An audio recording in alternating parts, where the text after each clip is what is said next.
Durant les années 50, 60 et 70, l'armée américaine et la CIA ont lancé des programmes d'expérimentation médicale et militaire illégale à grande échelle sur des citoyens pas toujours volontaires.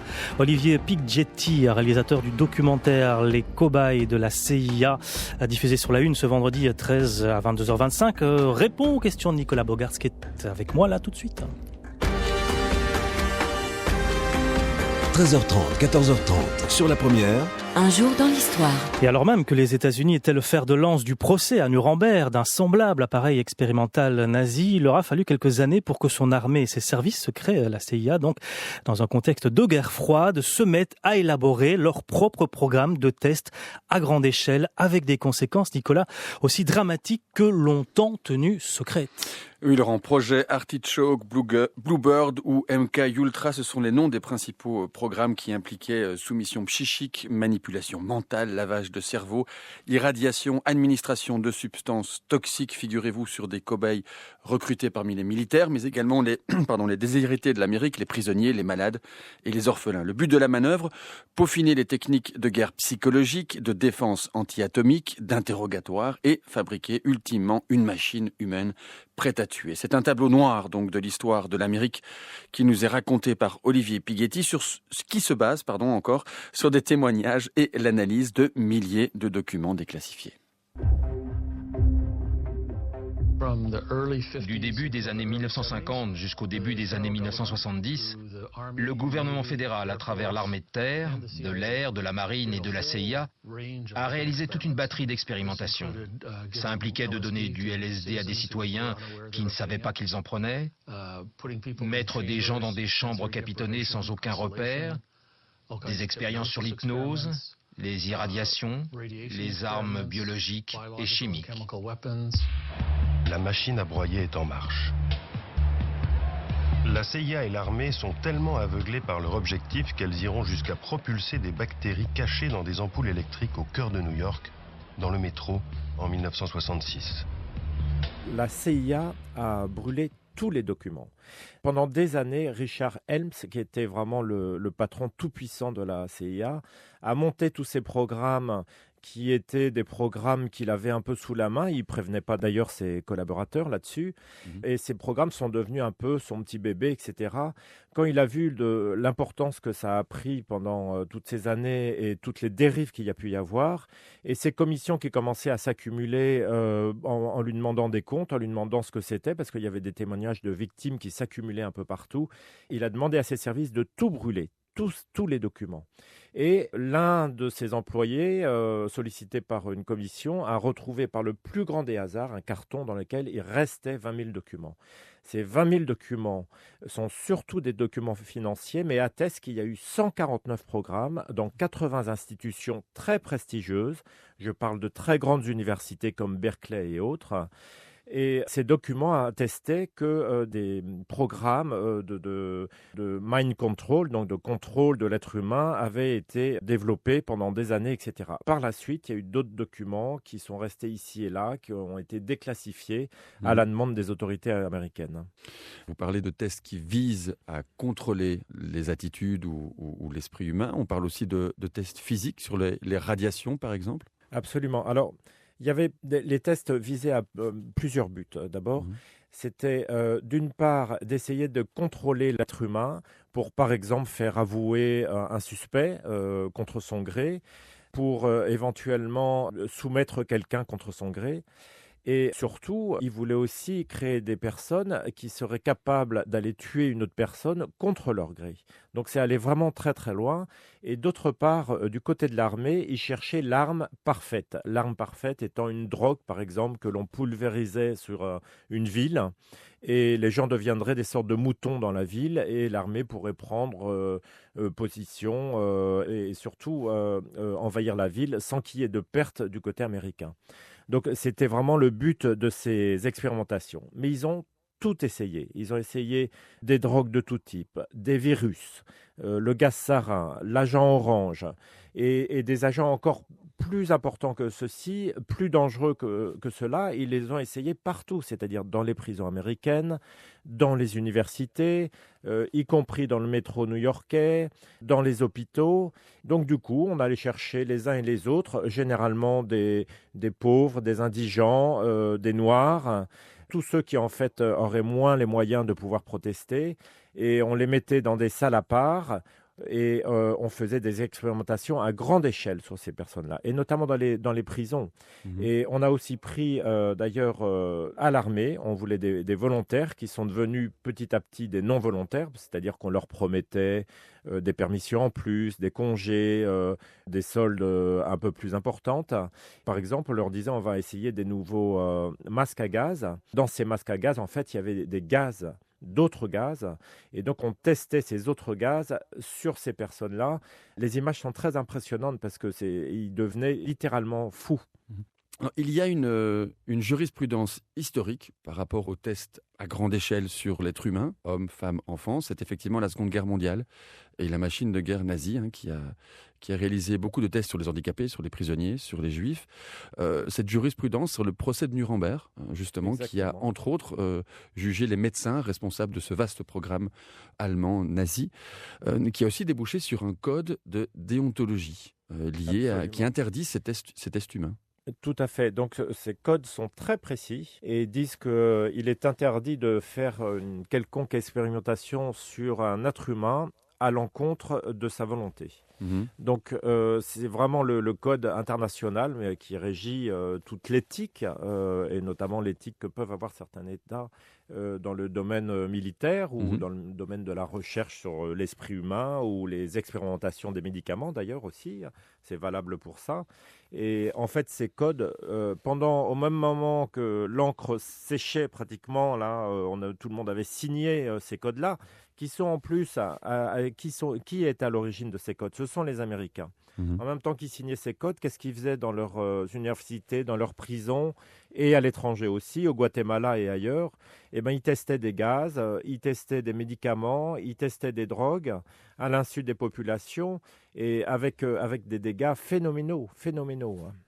Vous avez parlé effectivement de ces tests qui ont lieu dans des prisons, comme par exemple la prison d'Olmesburg dans les années 50, 60 et 70, ce grand labo d'expérimentation humaine. On compte 1400 prisonniers pauvres et peu éduqués qui auraient été soumis à ces tests.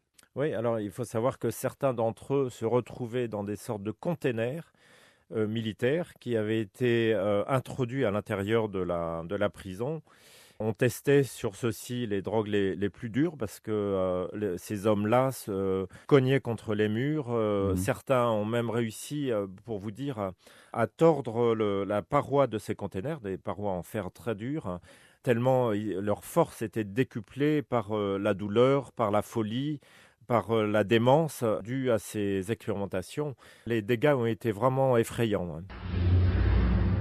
La prison d'Holmesburg, de 1951 à 1974, a été sans doute le plus grand laboratoire d'expérimentation humaine en Amérique. La prison d'Holmesburg en Pennsylvanie n'est donc pas le seul théâtre de ces tests à grande échelle, Nicolas. Non, on l'a entendu, l'armée sur une base faussement volontaire des militaires, les hôpitaux psychiatriques, les instituts scientifiques, hospitaliers, universitaires aussi, ainsi que les orphelinats.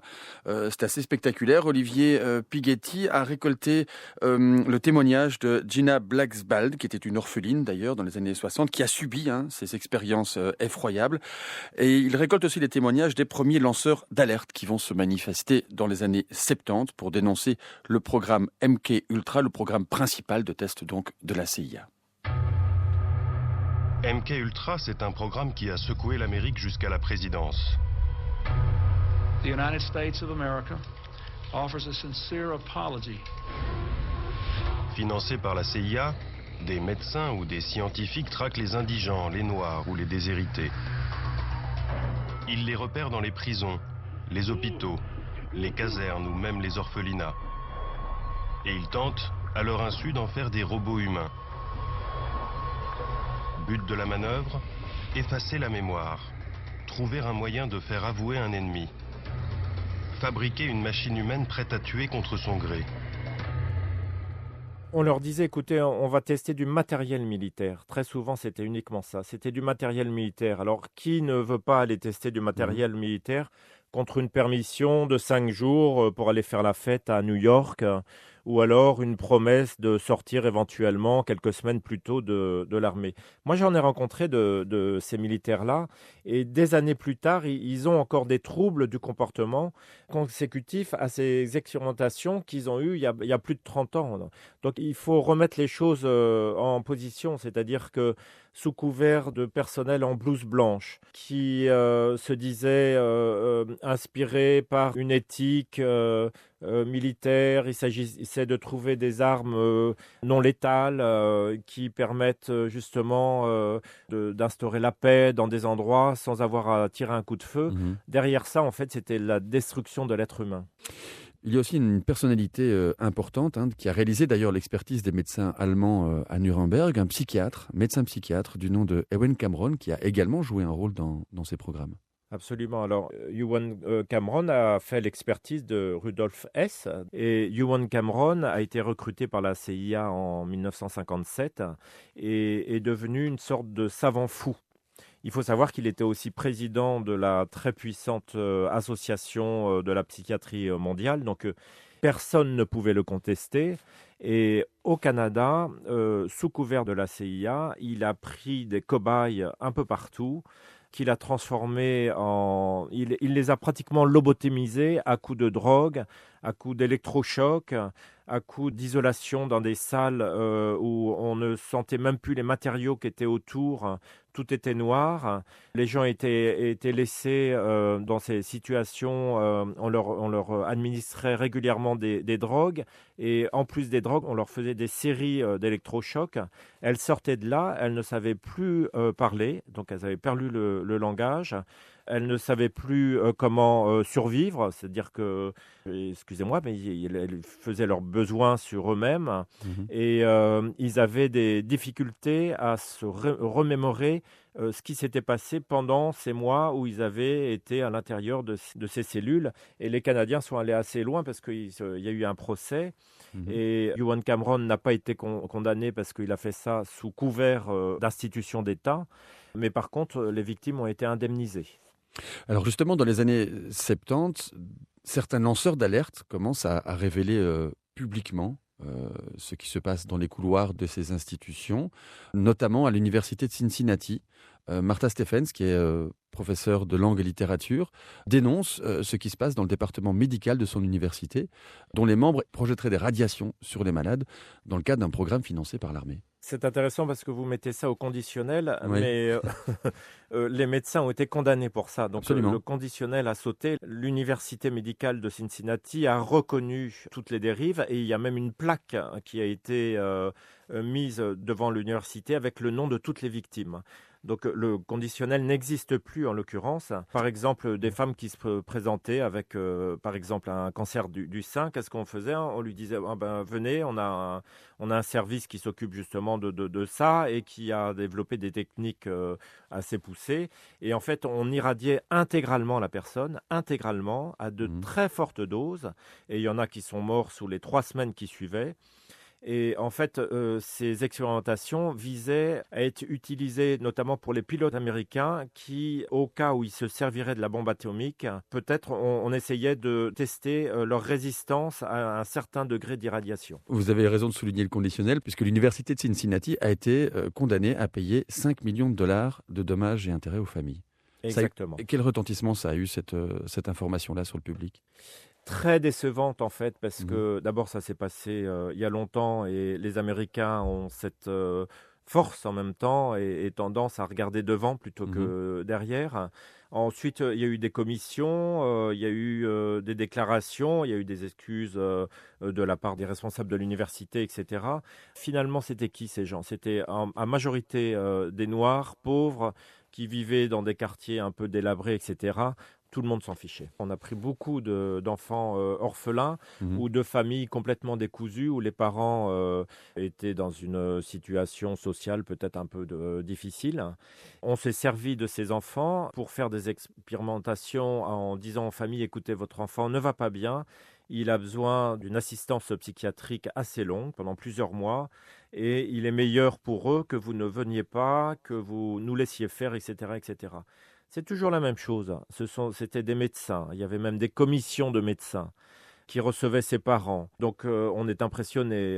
La médecine, c'est quelque chose en quoi on croit. On se dit, ah ben, tiens, mon gamin va aller mieux, ou alors, bon, ben, il est tellement infernal que finalement, c'est mieux pour tout le monde, etc. Et du coup, au nom de ça, on est capable de faire n'importe quoi. Ces médecins sont devenus fous. Ils sont devenus fous. Le docteur Kleitman à Philadelphie a augmenté jusqu'à 468 fois les doses normales, à tel point que ses propres collègues trouvaient que c'était scandaleux, ont essayé de le dénoncer, et finalement tout a été enterré parce que c'était un programme de la CIA. Il y avait une chambre, elle était totalement noire, insonorisée.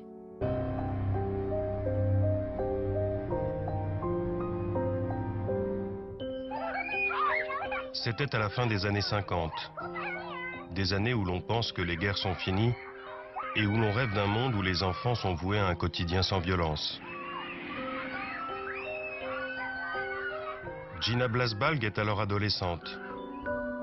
Sous le prétexte d'études sur le cerveau humain, des dizaines de milliers de cobayes non volontaires comme Gina vont devenir de véritables rats de laboratoire. Et les messages des premiers lanceurs d'alerte commencent à porter leurs fruits au début des années 70. Nicolas, ce qui va mener l'administration Nixon et puis surtout celle du président Gerald Ford dès 74 à prendre des mesures.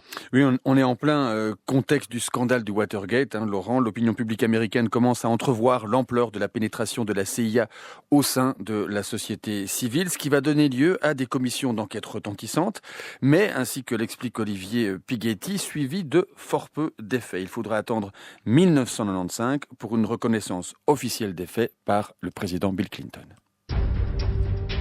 En 1974, le président Gerald Ford prête serment. Il veut savoir ce qui se passe dans ses services, et notamment à la CIA. En 1975, il met en place une première commission d'enquête. Son travail est compliqué car les responsables de l'agence, comme le docteur Lashbrook, appelé à témoigner, mentent, bottent en touche ou minorent. En 1973, le gouvernement américain était vraiment secoué puisque c'était le Watergate. Oui. Et donc Richard Helms a commencé à trembler un peu dans ses institutions, etc. à partir de cette date-là. Donc il a effectivement demandé à ses services de brûler tous les documents. En 1975, juste après son élection, Gerald Ford demande à la commission Rockefeller de faire un bilan de toutes ces expérimentations qui ont été menées sur des êtres humains non volontaires, des citoyens américains pour la plupart, parce qu'il y avait énormément de témoignages de victimes qui s'accumulaient un peu partout. Et ces commissions se sont multipliées. Il y a eu par la suite des commissions sénatoriales. Et elles ont toutes interviewé d'ailleurs Richard Helms, les docteurs de la CIA, etc., qui ont menti d'une façon éhontée, c'est-à-dire qu'ils disaient oui, effectivement, on a fait quelque chose sur les individus, de temps en temps, sans qu'ils le sachent, mais il s'agissait surtout d'hypnose, il s'agissait de drogues pas trop puissantes, administrées devant une commission médicale, etc. Mais en fait, derrière ça, il y avait toutes ces expérimentations qu'on a tenté pendant des années de cacher et qui étaient beaucoup, beaucoup plus dangereuses que ça et qui visaient vraiment à faire de l'être humain une sorte de robot au service de l'armée ou de la CIA. Dans l'un des films d'époque que vous montrez dans votre documentaire, une des retransmissions d'une de ces commissions sénatoriales, on voit quand même Richard Helms qui est passablement secoué par un des sénateurs qui est en train de l'interviewer, qui est en train d'énumérer tous les méfaits que ça a provoqué sur ces cobayes, ces victimes. Il parle notamment de mise à mort. Le mot de mise à mort est prononcé durant cette commission. Absolument, oui. Mais Richard Helms, effectivement, est secoué, mais se demande pas, parce que finalement, en tant qu'individu, il ne peut pas être attaqué. Il est sous couvert de la CIA, donc après... il y a beaucoup de victimes qui ont obtenu des indemnisations, beaucoup d'entre elles, mais des indemnisations de la part de l'État, mais au pénal, on ne peut pas attaquer un fonctionnaire, aussi puissant soit-il, pour des expérimentations qui ont été faites sous couvert de son institution. Il faudra attendre 20 ans et l'administration Clinton en 1995 pour qu'une nouvelle commission soit lancée et qui va mener le président Clinton à reconnaître les faits et à s'excuser, à demander publiquement les excuses au nom du gouvernement américain. Voilà, c'est très important ce que vous dites parce que on est dans une époque où les théories du complot émergent un peu partout, où les gens pensent qu'ils sont manipulés, etc. Là, sur ces expérimentations qui ont été faites par les Américains, majoritairement sur des Américains, il faut savoir que ce sont des documents de la CIA qui ont révélé ces expérimentations. Donc, c'est vraiment la source elle-même, ceux qui ont fait, qui ont révélé ces expérimentations. Et d'autre part, le président américain lui-même, donc Bill Clinton, en 1995, comme vous le disiez, s'est excusé publiquement en disant que l'Amérique était allée beaucoup trop loin et qui s'excusait donc au nom de l'Amérique pour tous les dégâts qui avaient été occasionnés suite à ces expérimentations. Alors il y a une phrase terrible dans cette déclaration de Bill Clinton. Il explique que le secret, le silence, cette chape de plomb qui couvrait ces expérimentations, n'avait pas pour objectif de préserver la sécurité du public américain, le secret défense, donc pour développer plus de sécurité, mais simplement pour éviter l'embarras et le scandale. Cette phrase est terrible. Toutes ces expérimentations ont eu lieu pendant la guerre froide et au plus dur de la guerre froide. Et il y avait une course incroyable entre les Russes, les Chinois et l'Amérique sur ces drogues. Mais les Américains ont fait beaucoup plus que les Russes et les Chinois réunis. Ils sont allés beaucoup plus loin là-dessus, dans une sorte de folie collective. Et effectivement, vous avez raison de noter que cette phrase est terrible parce qu'elle dédouane tout de même au nom d'un intérêt suprême, ce qu'a pu faire l'Amérique. Donc, ces commissions d'enquête vont changer la manière dont les techniques d'interrogatoire, notamment, sont menées, ou est-ce que la CIA va continuer dans cette culture du secret? Vous parlez notamment du fameux scandale d'Abu Ghraib, des conditions de détention, d'interrogatoire durant la guerre en Irak qui vont faire scandale. C'est dans la lignée de cette attitude de la CIA durant la guerre froide? Alors, Abu Ghraib et Guantanamo, bien sûr. En fait, on a retrouvé dans les techniques d'interrogation de la CIA moderne, si je peux dire, un livre qui avait été écrit pendant ces années sombres, si je peux dire, jusqu'en 1975, et qui donnait des instructions comme ça. Et on parlait notamment de quoi? On parlait du waterboarding, on parlait de mettre les détenus dans des salles totalement isolées où ils perdraient totalement leurs repères. On parlait de bombarder des individus avec des musiques très très fortes pendant toute la journée, jour et nuit. On parlait aussi de leur mettre un bandeau leur permettant de ne rien voir pendant des jours et des jours. Et en fait, finalement, c'est tout ce qu'on retrouve dans la guerre moderne, suite au 11 septembre, où l'Amérique s'est affolée dans tous les sens et a utilisé des techniques qui théoriquement devraient être aujourd'hui interdites. Il serait naïf de penser que les choses ont changé. En 2014, l'histoire s'est mise à bégayer. 19 ans après Bill Clinton, Barack Obama, bousculé par les révélations sur les tortures perpétrées par la CIA, doit se justifier. Des excuses publiques qui n'ont qu'une valeur symbolique pour Gina et Ralph Blasbalg. Seul un nombre limité de victimes du projet MK-Ultra ont eu le courage d'engager des procédures devant les tribunaux. Les procès sont longs et la CIA rechigne à ouvrir ses archives. Traumatisée et épuisée par son expérience, Gina a renoncé à demander des compensations pour ce qu'elle a vécu. Et depuis les excuses publiques du président Clinton en 1995, finalement, Nicolas, peu de choses ont changé. Oui, c'est devenu même un dossier embarrassant pour Barack Obama, qu'on entend d'ailleurs dans ce documentaire, et dans une société qui entend aller de l'avant, comme le disait justement Olivier Pighetti, menée par la présidence toute prochaine de Donald Trump. Il ne reste qu'à croiser les doigts pour que l'histoire ne bégaye pas une fois de plus. En tout cas, pour faire œuvre de mémoire, regardez Les cobayes de la CIA, le documentaire donc de d'Olivier Pighetti, à voir dans l'émission Retour aux sources. C'est ce vendredi 13 janvier à 22h25 sur la Une, Laurent. Rendez-vous est pris. Merci Nicolas. Avec plaisir. Un jour dans l'histoire sur la Première.